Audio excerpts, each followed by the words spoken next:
मैंने last time बात करी थी आपसे, इंजीनियरिंग बताया था, ठीक है। उसके बाद मैंने सॉफ्टवेयर इंजीनियरिंग की बात करी, सॉफ्टवेयर की बात करी थी। तो अब स्टैंडर्ड डेफिनेशन देखते हैं जो IEEE ने डिफ़ाइन किया है सॉफ्टवेयर इंजीनियरिंग को, ठीक है। तो IEEE क्या कहती है कि स्टैंडर्ड डेफिनेशन दिया है कि the application of a systematic discipline quantifiable approach to the development operations and maintenance of software, कि अगर सॉफ्टवेयर को डेवलप कर रहे हो या ऑपरेशंस या मेंटेनेंस जो भी कर रहे हैं उसके रिगार्डिंग ये क्या है कि डिसिप्लिन डेफिनेशन है, that is the application of engineering to the software, ठीक है। दूसरा जो डेफिनेशन दिया था, the study of approaches as in the above statement, जैसे कि फ्रिज बायोर ने, जो कि एक जर्मन कंप्यूटर साइंटिस्ट था, वो डिफ़ाइन करता है सॉफ्टवेयर इंजीनियरिंग को कि software engineering is the establishment and use of sound engineering principles in order to obtain economically software. यानी कि बात कर रहे हैं यहाँ पे कि एक जो सॉफ्टवेयर इंजीनियरिंग है वो किस तरीके से अपन उसको, जो सॉफ्टवेयर इंजीनियरिंग के थ्रू अपन जो भी प्रोडक्ट डेवलप कर रहे हैं वो कैसे होने चाहिए, इकोनॉमिकली होने चाहिए, रिलायबल होने चाहिए, एफिशिएंटली, और जो कि रियल मशीन्स पे यूज़ कर सके अपन, ठीक है। तो ये दोनों डेफिनेशन है IEEE की। आप इनको जहाँ पे लिखना चाहें लिख सकते हैं, स्टैंडर्ड डेफिनेशन है। उसके बाद बात करेंगे सॉफ्टवेयर एवोल्यूशन की, ठीक है। अब देखिए सॉफ्टवेयर एवोल्यूशन क्या है, लिखा है। अगर मैं बात करूँ सॉफ्टवेयर एवोल्यूशन की, तो अगर मान लीजिए कि कोई भी आप काम कर रहे हैं तो उससे पहले आपको क्या एक प्रोसीजर्स चाहिए, ठीक है, या प्रोसेस होता है कोई भी काम को डेवलप करने का। या सॉफ्टवेयर के रिगार्डिंग में बात करूँ तो सॉफ्टवेयर डेवलप करे जा रहे हैं तो उसके अंडर में क्या है, उससे पहले उसके लिए प्रोसेसेस चाहिए अपन को, ठीक है। तो उसी को मैं क्या कह रहा हूँ, यानी कि एक वर्क फ्लो किस तरीके से हो रहा है उसको मैं क्या कह रहा हूँ, सॉफ्टवेयर इवोल्यूशन, ठीक है। तो सॉफ्टवेयर इवोल्यूशन यहाँ पे देख लेते हैं, the process of developing a software products using software engineering principles and methods, ठीक है।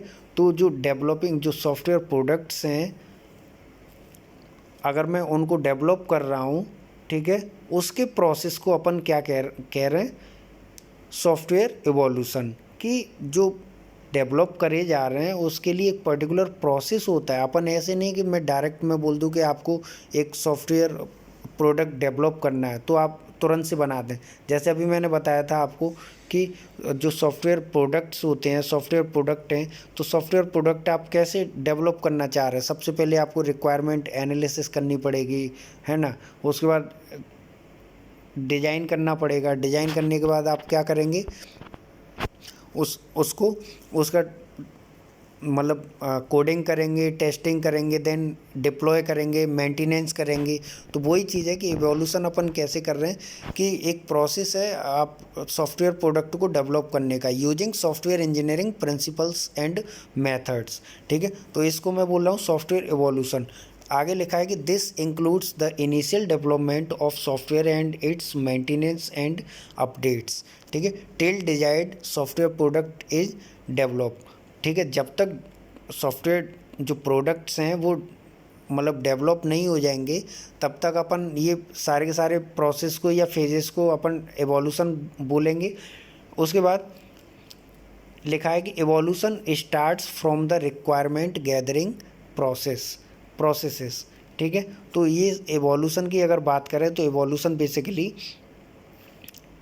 इसके एवोल्यूशन जो लॉ है, सॉफ्टवेयर एवोल्यूशन लॉज की बात करें तो लेमन ने डिवाइड करा था, Lehman divided three laws into these laws into three types which are, कौन से, जैसे कि पहला है S type, that is static type, ठीक है। तो स्टैटिक टाइप में आप देख लें यहाँ पे लिखा है कि this is a software which works strictly according to the defined specification and solutions. दूसरा जो जो टाइप है जो लेमन ने दिया वो दिया पी टाइप, ठीक है। तीसरा टाइप है E type, that is embedded type, ठीक है। अब उसके बाद बात करेंगे सॉफ्टवेयर पैराडिग्म, ठीक है। तो सॉफ्टवेयर पैराडिग्म क्या है, अपन यहाँ पे डायग्राम में देख पा रहे हैं कि सॉफ्टवेयर डिज़ाइन है, प्रोग्रामिंग है, सॉफ्टवेयर डेवलपमेंट है। तो सबसे पहला जो सर्कल है वो है प्रोग्रामिंग वाला, दूसरा है सॉफ्टवेयर डिज़ाइन, तीसरा है सॉफ्टवेयर डेवलपमेंट, तो programming, then software design, then software development. अब यहाँ पे सॉफ्टवेयर डेवलपमेंट जो पैराडिज्म है वहाँ पे क्या है, उसके अंडर में अपन क्या करेंगे, जो पहला वाला है जो मैंने अभी आपको बताया कि सबसे पहला है कि प्रोग्रामिंग, देन सॉफ्टवेयर डिज़ाइन, तीसरा है सॉफ्टवेयर डेवलपमेंट। तो पहले वाले में क्या क्या कर रहे हैं अपन, रिक्वायरमेंट गैदरिंग कर रहे हैं, ठीक है। रिक्वायरमेंट गैदरिंग करने के बाद अपन क्या करेंगे, सॉफ्टवेयर डिज़ाइन, देन प्रोग्रामिंग। उसके बाद सॉफ्टवेयर डिज़ाइन, अगर मैं सॉफ्टवेयर डिज़ाइन जो पैराडिज्म है उसके अंदर मैं बात करूँ तो this paradigm is a part of software development and includes design, maintenance and programming, ठीक है। इसके अंदर अपन तीन चीज़ें कर सकते हैं, डिजाइनिंग कर सकते हैं, मेंटेनेंस कर सकते हैं, प्रोग्रामिंग कर सकते हैं। अब प्रोग्रामिंग पैराडिज्म के अंदर अपन क्या क्या कर सकते हैं, कोडिंग, टेस्टिंग एंड इंटीग्रेशन। तो ये पैराडिज्म है, आप ये देख लीजिए, ठीक है। उसके बाद बात करेंगे नीड ऑफ सॉफ्टवेयर इंजीनियरिंग की, कि ये सॉफ्टवेयर इंजीनियरिंग की ज़रूरत क्या पड़ी, या ठीक है। तो इसका अगर मान लीजिए कि सॉफ्टवेयर इंजीनियरिंग की ज़रूरत की बात करें कि इसका वाकई में ज़रूरत क्या है, तो बहुत सारे, जैसे कि आप प्रोडक्ट अगर डेवलप करना चाह रहे हैं तो कितने बहुत सारे बड़े बड़े प्रोडक्ट्स आप डेवलप करना चाह रहे हैं, ठीक है। अगर मान लीजिए कि आप प्रोडक्ट में अगर लार्ज प्रोडक्ट की बात करें तो यहाँ पे ज़रूरत की बात करें, ठीक है, तो लिखा है कि the need of software engineering arises because of higher rate of changes in user requirement and environment on which the software is working, ठीक है। तो लार्ज सॉफ्टवेयर की बात करेंगे, जो बड़े बड़े सॉफ्टवेयर हैं, तो अगर सॉफ्टवेयर इंजीनियरिंग अगर अपन यूज़ नहीं करेंगे तो बड़े बड़े जो सॉफ्टवेयर हैं वो डेवलप इजीली नहीं करे जाएंगे, ठीक है। तो सॉफ्टवेयर, बड़े बड़े जो सॉफ्टवेयर होते हैं अपन यूजली उनको नहीं कर सकते हैं जब तक अपन के पास सिस्टमेटिक नॉलेज ना हो, या प्रैक्टिकल नॉलेज ना हो, या साइंटिफिक प्रिंसिपल्स ना हो। या अगर मैं बात कर रहा हूँ सॉफ्टवेयर इंजीनियरिंग की, तो इंजीनियरिंग अगर आपके पास नहीं है तो आप जो लार्ज सॉफ्टवेयर है वो अपन यूज़ या डेवलप नहीं कर सकते हैं, ठीक है। तो वही लिखा है कि लार्ज सॉफ्टवेयर में देख लेते हैं कि it is easier to build a wall than to a house और बिल्डिंग, ठीक है। अगर लार्ज सॉफ्टवेयर की बात कर रहे हैं तो it is easier to build a wall, ठीक है। अब एक दीवार बनाना आसान रहती है देन अ हाउस और बिल्डिंग। इसी तरीके से यहाँ पे लिखा है कि likewise as the size of software become large, engineering has to step to give it a scientific process. अगर आपको ज़रूरत, आप क्लियरली पता चल रहा होगा कि अगर मैं बात करूँ कि सॉफ्टवेयर इंजीनियरिंग की ज़रूरत क्या है, तो आप सीधा देख पा रहे हैं यहाँ पे कि जो बड़े बड़े सॉफ्टवेयर होते हैं उसे डेवलप करने के लिए अपन को सॉफ्टवेयर इंजीनियरिंग चाहिए ही चाहिए। दूसरा बात करते हैं स्केलेबिलिटी, ठीक है। यानी कि स्केलेबिलिटी की अगर मैं बात करूं तो वहाँ पे भी अपन को सॉफ्टवेयर इंजीनियरिंग चाहिए। जैसे कि स्केलेबिलिटी बेसिकली होता क्या है कि मान लीजिए कि चेंजेज आ गए कुछ, अब चेंजेस आ रहे हैं वहाँ पे, तो उनको स्केलेबल कौन करेगा, बढ़ाएगा या घटाना है अपन को। मान लीजिए कि टाइम टू टाइम चेंज होते जा रहे हैं, ठीक है, तो उस टाइम अपन को सॉफ्टवेयर इंजीनियरिंग बहुत हेल्प करेगी। यहाँ पे भी देख लेते हैं कि स्केलेबिलिटी क्या बता रहे हैं कि if the software process were not based on scientific and engineering concept. मान लीजिए कि अगर जो सॉफ्टवेयर प्रोसेस है वो साइंटिफिक नॉलेज पे बेस्ड नहीं है या इंजीनियरिंग कॉन्सेप्ट पे बेस्ड नहीं है, if it would be easier to recreate new software than to scale an existing one, ठीक है। तो आप अगर मान लीजिए कि इस तरह का नहीं है तो अपन क्या कर सकते हैं, अपन को रिक्रिएट करना पड़ेगा, ठीक है, new software than to scale and existing one, बजाय उसको कि मैं उसी में चेंज कर दूं या कुछ इम्प्लीमेंट नया सा कर दूं, उसी में बढ़ा दूं घटा दूं, ऐसा नहीं। स्केलेबिलिटी मतलब बेसिकली क्या है कि कुछ भी चेंज आए, मान लीजिए कि अगर मुझे ये फंक्शनैलिटी नहीं चाहिए, ओल्ड हो गई है, तो मैं हटा दूं उसमें, या कुछ उसी में चेंज दूसरा कुछ और जोड़ दूं। जैसे कि आपके पास मोबाइल में अगर एंड्रॉयड है कोई, तो उसमें चेंजेज आ जाते हैं, अपडेट मांगता है, तो यानी कि कुछ ना कुछ बढ़ाना चाह रहे हैं वो। या फिर आप उसे करिए कि ऐसा करिए कि नया कोई वर्जन लीजिए, दोबारा से आप उसे इंस्टॉल करिए, ठीक है, या फिर उसी में अपडेट कर लीजिए। तो इस तरीके के चेंजेज अगर लाने हैं तो आप ये सॉफ्टवेयर इंजीनियरिंग का यूज़ करके आसानी से हो सकता है। कॉस्ट के रिगार्डिंग बात करें तो कॉस्ट के रिगार्डिंग बात करेंगे तब भी आपको सॉफ्टवेयर इंजीनियरिंग हेल्प करेगा। ठीक है, कैसे हेल्प करेगा? मान लीजिए कि आपको डिजाइनिंग प्रिंसिपल्स मेथड्स दे रहे हैं अपन को, तो वहाँ पे क्या है कि मैं कोई भी काम एक प्रोसेस या प्रोसीजर के थ्रू कर रहा हूँ तो कॉस्ट भी इफ़ेक्टिव रहेगी, यानी कि कॉस्ट तो लगेगी लेकिन जो कॉस्ट रहेगी वो इफ़ेक्टिव रहेगी। ठीक है, उसके बाद डायनेमिक नेचर रहता है, यानी कि अपन डायनेमिक नेचर की बात कर रहे हैं कि स्टैटिक तो रहता नहीं है। डायनेमिक यानी कि यूजर की रिक्वायरमेंट बढ़ती भी हैं घटती भी हैं। मान लीजिए कि उसको टाइम टू टाइम चेंजेस कराने, किस तरीके के चेंजेस चाहिए, तो वो चेंजेस पॉसिबल तभी हैं जब मैं सॉफ्टवेयर इंजीनियरिंग का यूज़ करूँ। आप वैसे भी चेंजेस कर सकते हैं लेकिन कॉम्प्लिकेसी इतनी ज़्यादा हो जाएगी कि अपन को समझ में ही नहीं आएगी।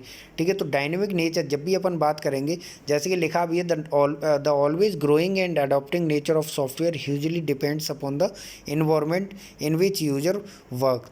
ठीक है, तो अपन को क्या करना, टाइम टू टाइम अपन अगर अडॉप्ट करना चाह रहे हैं तो डायनेमिक यानी कि ये जो सॉफ्टवेयर रहता है वो डायनेमिक नेचर का होना चाहिए, यानी कि अडेप्टेबिलिटी, बाद में भी अपन कुछ भी करना चाहें तो वो उसको अडॉप्ट कर सके। ठीक है, तो उसके लिए ये सारी ज़रूरत थी। क्वालिटी मैनेजमेंट, अगर अपन को क्वालिटेबल सॉफ्टवेयर चाहिए, ऐसा नहीं है कि मैं कुछ भी बना के बेच दूँ। ठीक है, तो क्वालिटी अगर अपन को, बेसिकली अपन क्वालिटी के टर्म्स में भी कहीं ना कहीं देखते ही हैं, तो वहाँ पे भी सॉफ्टवेयर इंजीनियरिंग हेल्प करता है। ठीक है, अब उसके बाद बात करते हैं करेक्टरिस्टिक्स की। जो अगर अच्छे सॉफ्टवेयर के जो करेक्टरिस्टिक्स हैं वो कौन से हैं, तो अब वो मैं यहाँ पे मैंने 3 टर्म्स में बताया कि पहला बताया मैंने कि ऑपरेशनल होना चाहिए, दूसरा ट्रांजिशनल, तीसरा मेंटेनेंस। अब देखिए जो करेक्टरिस्टिक्स हैं कि अच्छे सॉफ्टवेयर के वो 3 चीज़ों को फुलफ़िल करना चाहिए, ऑपरेशनल, ट्रांजिशनल एंड मेंटेनेंस। अब अगर मैं ऑपरेशनल की बात करूँ तो ऑपरेशनल में बेसिकली अपन बात करेंगे कि बजट। अब देखिए अच्छे सॉफ्टवेयर को अपन क्या बोलते हैं कि ये एक अच्छा सॉफ्टवेयर है, यानी कि ऑपरेशनल के टर्म्स में मैं बात करूँ तो बजट आ रहा है, इसमें एक पॉइंट है बजट, यानी कि विद इन बजट होना चाहिए, ऐसा नहीं कि बहुत ज़्यादा बजट में हो गया है। ठीक है, यूजेबिलिटी, मैं उसे किस तरीके से, यानी कि यूजेबिलिटी यानी कि यूज ईजिली मैं यूज़ कर पा रहा हूँ उसको, ऐसा तो नहीं जैसे कि अगर मैं विंडोज़ की बात कर रहा हूँ, विंडोज़ में 7 होता है, 8 होता है, 10 होता है, 8 9 होता है, सॉरी 8, उसके बाद 10, ये XP आया, तो अपन यूज के हिसाब से भी अपन बोलते हैं कि यार ये आसान है। ठीक है, तो आसान है यानी कि अपन, अगर मैं ईजी टू यूज है तो मैं बोल सकता हूँ कि यार ये सिंपल है और ये बहुत अच्छा है, यानी कि ये इसकी क्वालिटी है। तो सेम ईयर मैं बोलता हूँ कि यार यूजेबल होना चाहिए। इफ़िशियंसी यानी कि इफ़ेक्टिवली मैं उसे यूज़ कर पाऊँ।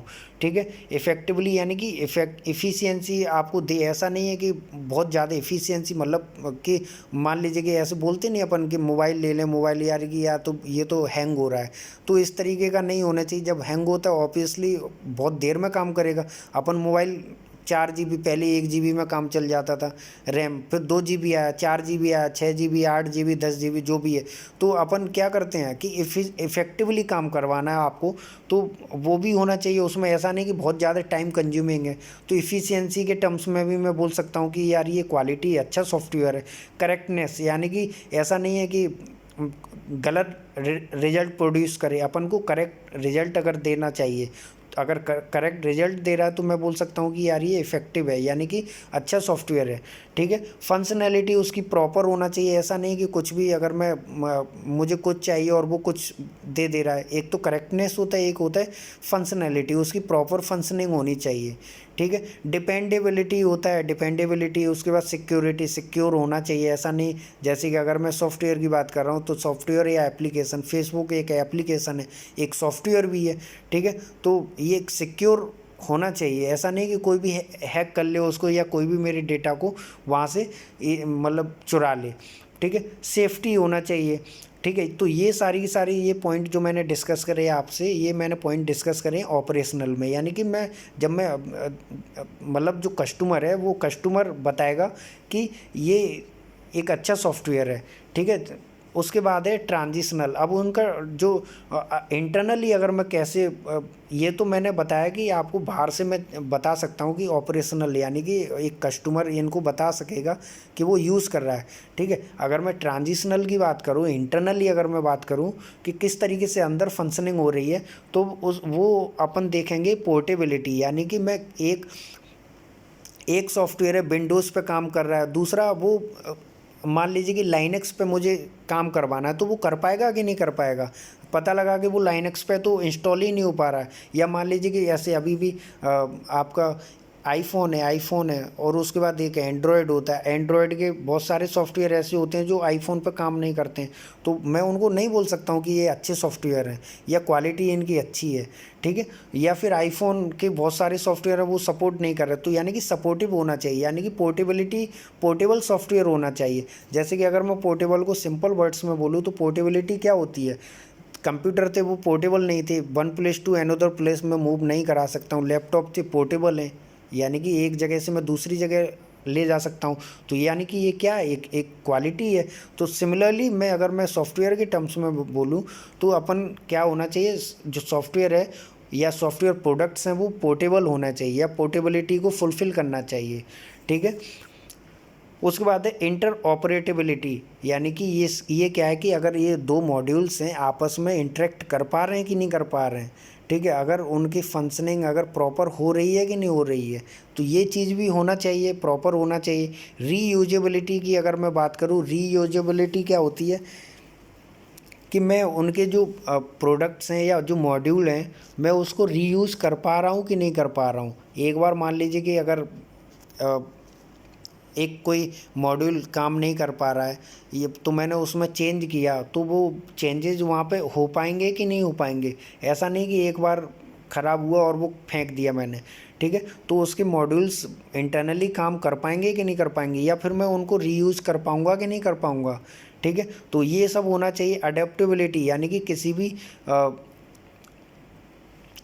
भी अडेप्टेबिलिटी की बात करें यहाँ पे, तो अडेप्टेबिलिटी मतलब किसी भी इन्वायरमेंट को वो अडोप्ट कर सके। अच्छा सॉफ्टवेयर ये होता है कि ऐसे मैंने अभी आपको बताया कि पोर्टेबिलिटी की अगर मैं किसी प्लेटफॉर्म से दूसरे प्लेटफॉर्म पे ले जा रहा हूँ तो वो इजीली उसको पोर्टेबल है कि नहीं है। सेम कॉन्सेप्ट अडोप्टेबिलिटी के, वो उस प्लेटफॉर्म को अडोप्ट कर पा रहा है कि नहीं कर पा रहा है। ये जैसे अडोप्टेबिलिटी क्या है, बेसिकली हम बोलते हैं कि यार मैं इस नेचर को अडोप्ट नहीं कर पा रहा हूँ या इस नेचर में मैं सर्वाइव नहीं कर पा रहा हूँ। हम गर्मी से जा रहे हैं और एक ठंडे मौसम में जा रहे हैं, माहौल में जा रहे हैं, तो बहुत से नहीं अडोप्ट कर पाते, ठीक है। तो सेम कॉन्सेप्ट सॉफ्टवेयर का है कि वो नए एक प्लेटफॉर्म से दूसरे प्लेटफॉर्म पे जा रहा है, तो वो चीज़ों को अडोप्ट कर पा रहा है कि नहीं कर पा रहा। अगर कर पाएगा तो बहुत अच्छा सॉफ्टवेयर है, ठीक है। मेंटेनेंस की बात कर रहे हैं, अब मेंटेनेंस की बात कर रहे हैं तो मैंने अभी बताया आपको कि ये एक ऑपरेशनल बताया, ट्रांजिशनल बताया, उसके बाद है लास्ट है कि मेंटेनेंस। अब मेंटेनेंस में